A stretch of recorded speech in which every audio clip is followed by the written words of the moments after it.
What's up, you guys? Rener Gracie here, Gracie Jiu-Jitsu Academy. And my partner today, Stuart, black belt, Gracie Academy, head instructor.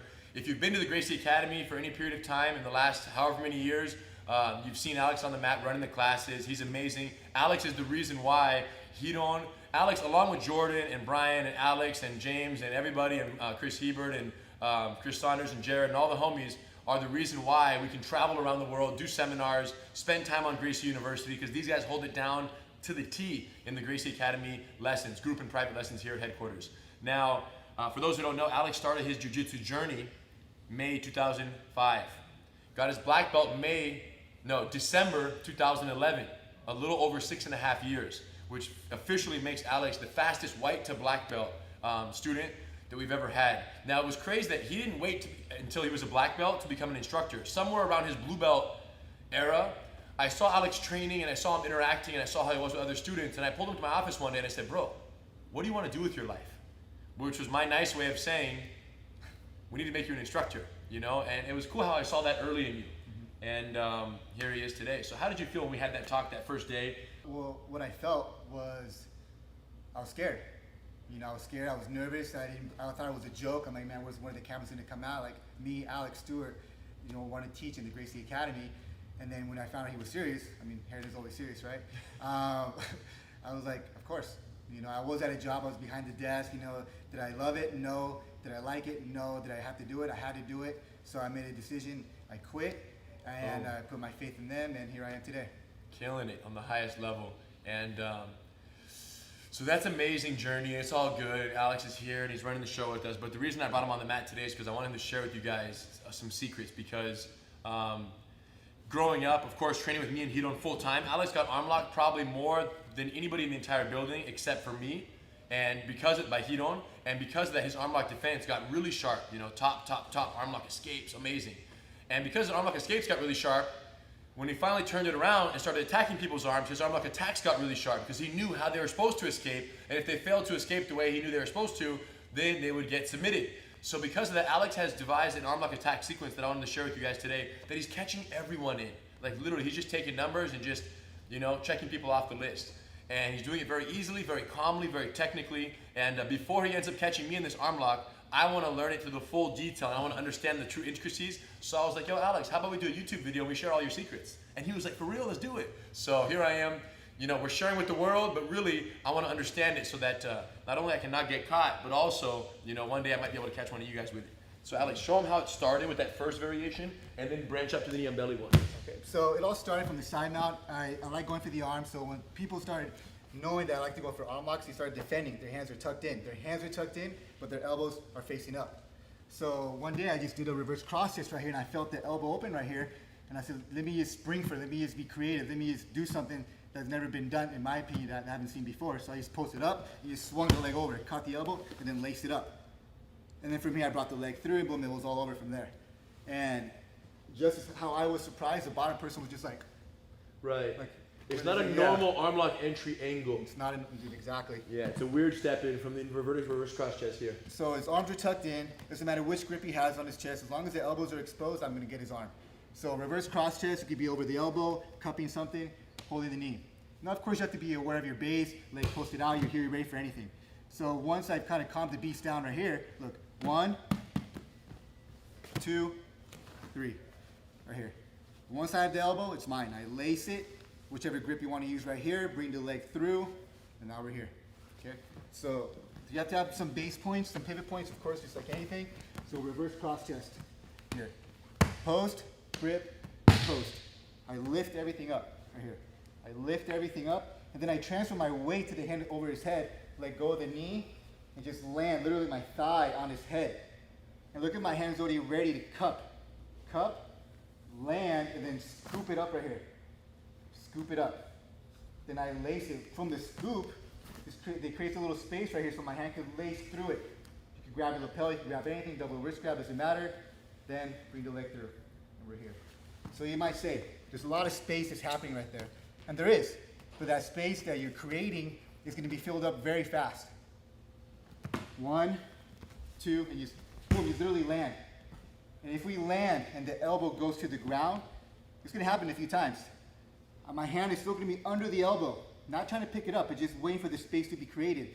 And how do I create it? I roll his face away more by driving my thigh into his face.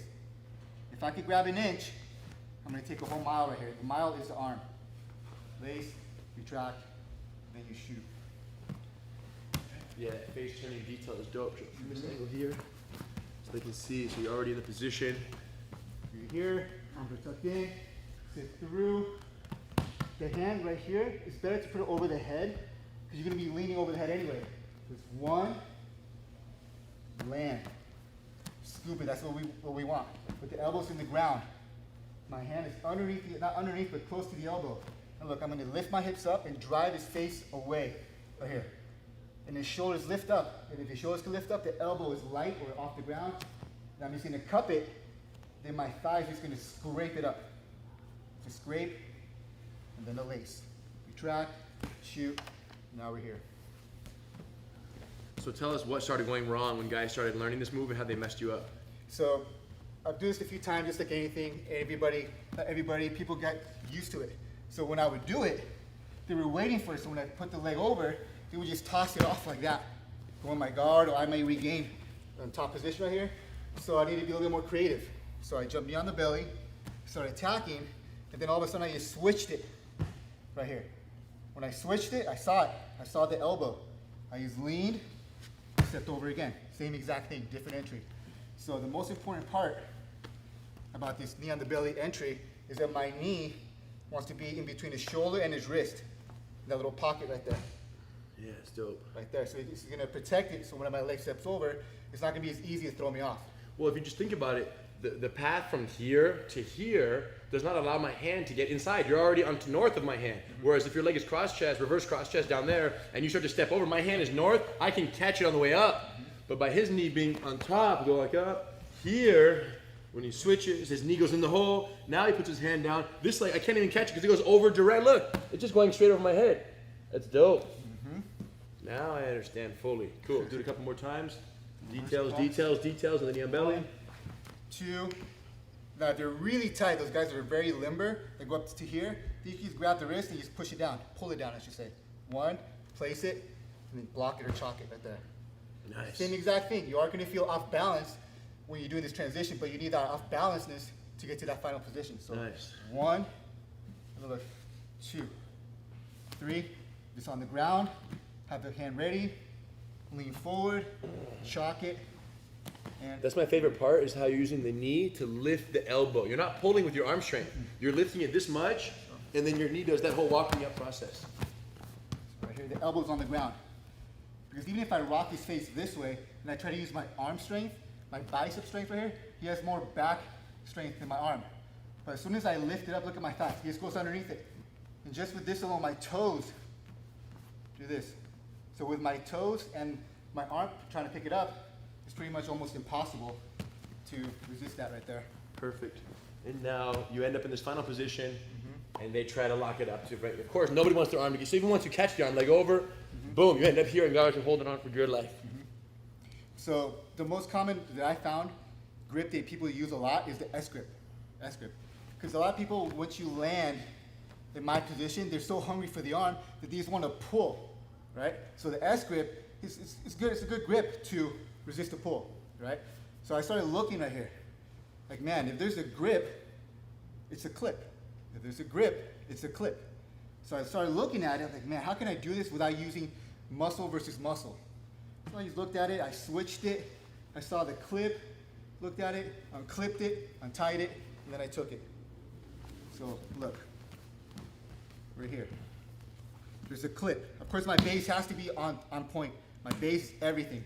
All this is useless if the guy is still trying to escape. So once he's calmed down, you go for the arm. So look, you switch the grip right here. Switch, I'm sorry, the base.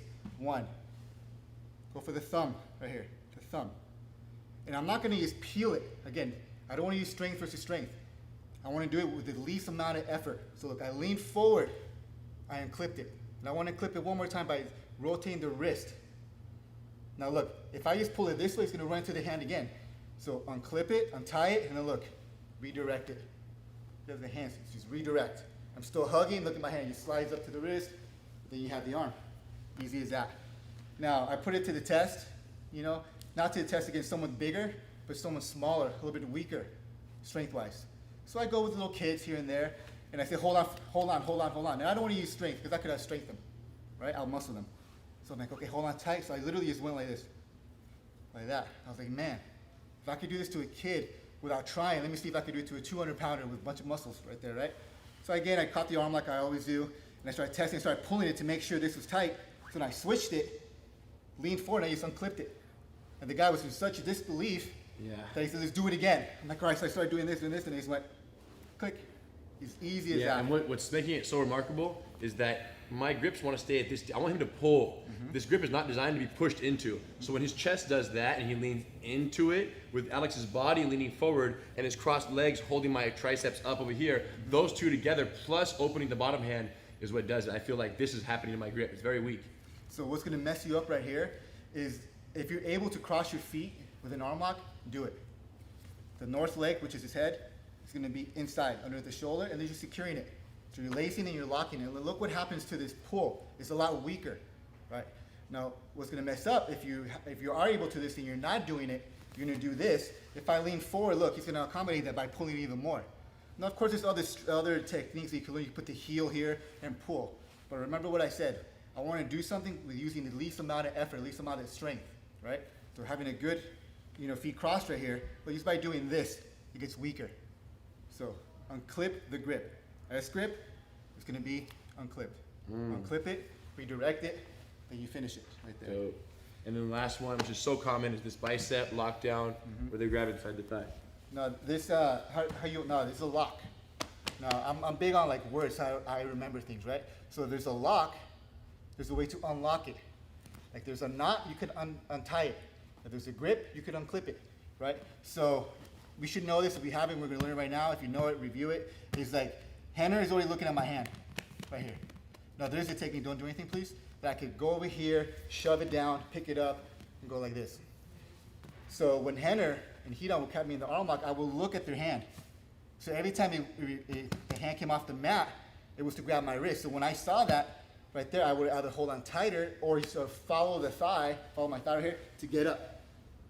I'm not saying it's not a good technique, it's a great technique. But I'm going against someone that knows this technique right now, right? So I'll keep the hand here and I'll do this, like that, just to make him think that I want this, right? But in reality, look, my top hand goes right here, and I can let go of it if I want. So he's expecting this. If he's not expecting, I'll do this, just so he can look at it, make little noises, like, what's that over there? And then look, my hand open.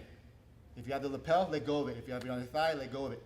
So as I remove it, at the same time, or even before, right here, no thumb. It's a thumbless grip. He can't grab my thigh or anything. And even if he tries to pull the elbow down right now, pull it up, I have it locked in, and I can hold him down right here as well. And this thumbless grip, look at my wrist too. My wrist is overly rotated inward. Not like this. You can still possibly get out. Not impossible, but look, right here. I closed the little opening right there. What Rener did right there, look, one, no more opening. Then you put it back over, cross your feet, drive your hips into them, then you're here. And then from here, whatever techniques you already may know, do so, and we should go from there. So the arm lock entry, reverse cross chest. We're here, elbows exposed, I'm gonna take the whole arm. 1, 2, and 3, right here. If the elbow drops to the ground, turn their face to lift up the shoulder. Turn the face to lift up their shoulder. Rotate it. I have the elbow, not to pick it up, just to hold it, thigh underneath, walk the toes up, and you lace it. Retract, shoot. We have the S grip right there. Make sure you cross your feet, switch it, and clip it. You're there. You do that a few times, onto it. You're on the belly, attack the neck, any attacks you may know. Open up the space, put the knee through, and you're pinning it. Now when I pin this, I'm not driving my knee down into him, to my partner, him or her. Right? I'm just placing it there. Right? So it's one, the off balances that you need, find it, and use it. Elbows on the ground, rotate the face, pick it up, walk it up, lace it through, and we're here. Now, he's inside. Cross your feet, of course, to control. Remind them where the hand is. Now look, 1, 2, and you're here. Now if you get this tight enough, there's a couple of tricks here and there that you can put pressure on the arm, well the hand will just literally give you the hand. But that's later. Just get there, control it, and then find your way out of there. Dope. Told you guys. So there you have it. I needed that as much as you guys did. I learned a couple good tricks right there. I'm gonna be attacking this. I'm certainly gonna know how to survive against it a little bit longer with Alex, and I hope you guys got a few tricks, okay? And if you did, when you get here, you can try to use them on us, try to use them on Alex, although I'm sure if he has the offense, he has the defense as well. Much respect. Thanks for sharing, bro. You didn't have to. It was the right thing to do.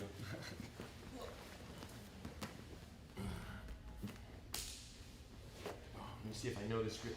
Boom. You know what to change. Boom. Boom. Yeah! That's what's up.